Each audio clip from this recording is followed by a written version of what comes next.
Hi, welcome back to Tech in 10. Tommy Heffernan, veterinary consultant, Precision Microbes here. Each week we cover a technical topic in under 10 minutes. So this week, we've done a lot of these before, probably revisiting things, but people are thinking about, we're halfway through calving season, a lot of questions around weaning, precision microbes, longer term use in farm systems as well. So here we go, 10 minutes. So when we think about preparing for weaning, let's go back to the basics. We know the calf has an abomasum through stomach, drinks milk, and that's really important.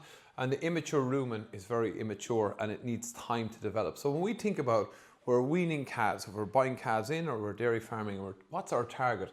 People talk about weight, 90 to 100 kilos. The big one and consistent one that seems to work well is feed intake. So the amount of concentrate calves are taking in for a certain period of time, 3 to 5 days.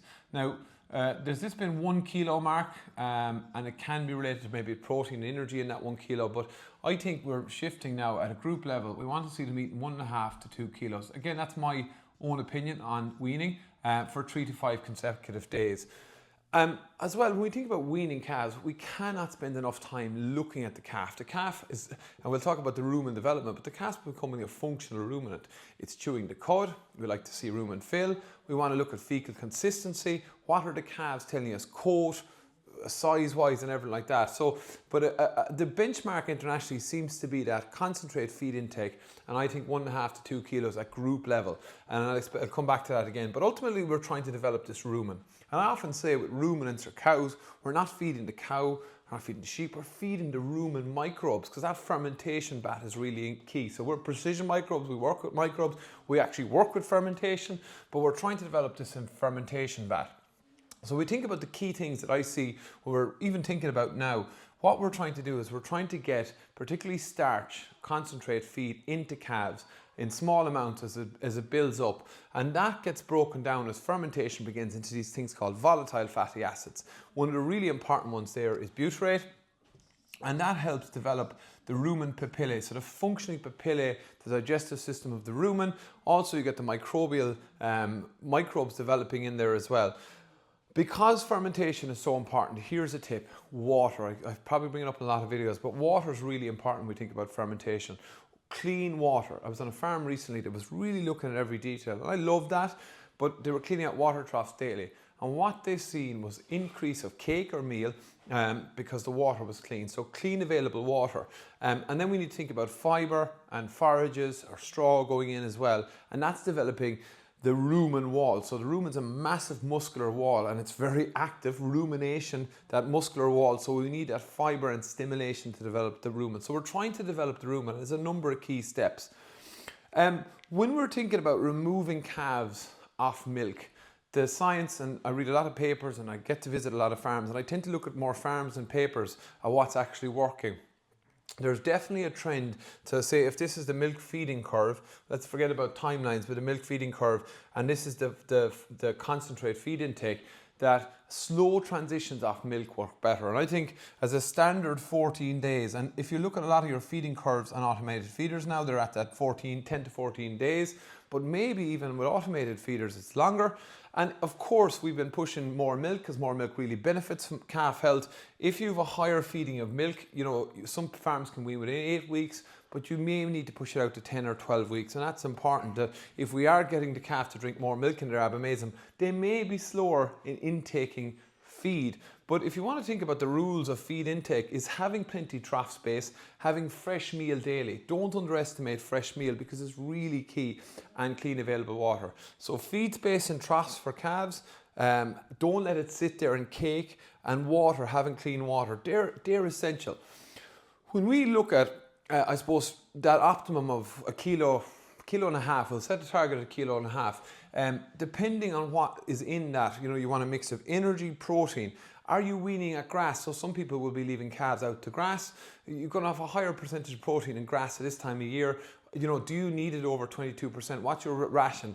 Versus indoors. So if you're keeping calves indoors, that might also be important, because when we think about, we're trying to develop the microbes. The volatile fatty acids are helping develop the rumen papillae, the fibre is helping the muscular wall, but when we think about the microbes that are there for digestion, particularly in grazing systems, we want to see more fibrolytic bacteria and less proteolytic bacteria.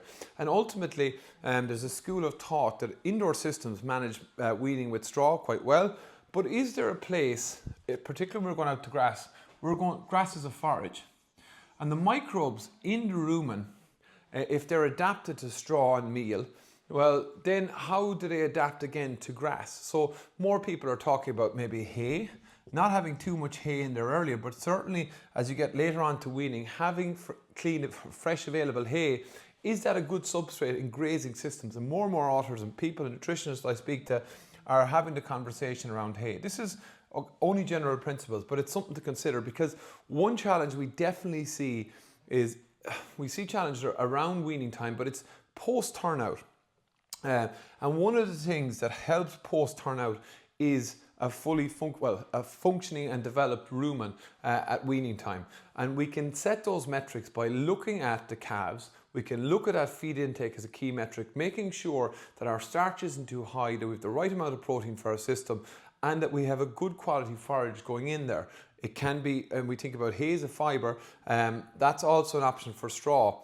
Sorry, hay is a forage, but straw is more of a fibre source. If we're keeping calves in, straw works well. So hay is something to consider.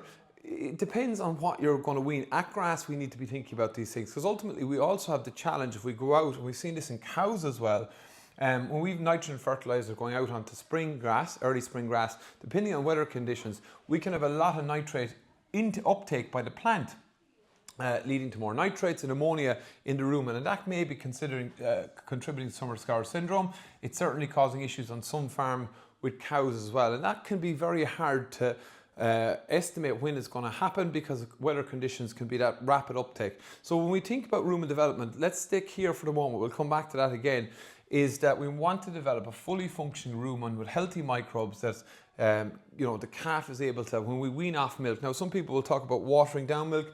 I think what I prefer is a much more step down, gradual process. Leave it at 14 days and slowly taper down milk intakes, and then the last 4 or 5 days, very small amounts. Some people will give calves something to do after weaning, maybe put water in the trough or in the feeders. I think that slow transition works best. Precision Microbes.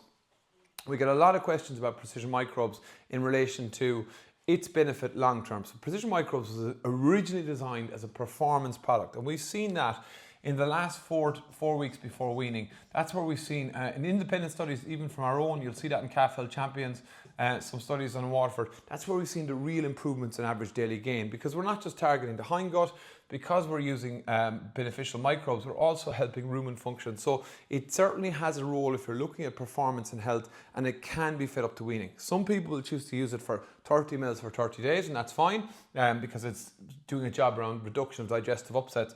But if you want to try it on a batch, certainly it's a very visual product. It's another tool to aid those transitions, the increase in feed intake, and the development of a healthy small, large intestine and rumen. So Precision Microbes can be fed long term. We've gotten a good few questions about that. People have fed it for 30 days. Can I feed it longer? Yes, you can. It is a cost, of course. It has to be a benefit on your own farm, but even if you pick the batch, the key things I see is clean water and feed space, having the right concentrate going in there, and probably setting your group target higher than a kilo to 1.5 kilos. We'll talk about grazing strategies in other videos later on, but if we can develop that in a batch of calves at fully functioning rumen, it gives them a good chance at turnout. We don't want to stack stressors either, so you don't want to be weaning calves and turning them out during adverse weather events. People tend to, if you're weaning indoors, keep them in for 1 week. If you're keeping them in constantly, that's a different story. It's probably maybe easier from a management perspective, because that turnout to grass can be a challenge on some farms, but it can be done with smart management, strip grazing and other things you can do. Okay, that's it for Tech and 10 today. See you for the next one next week.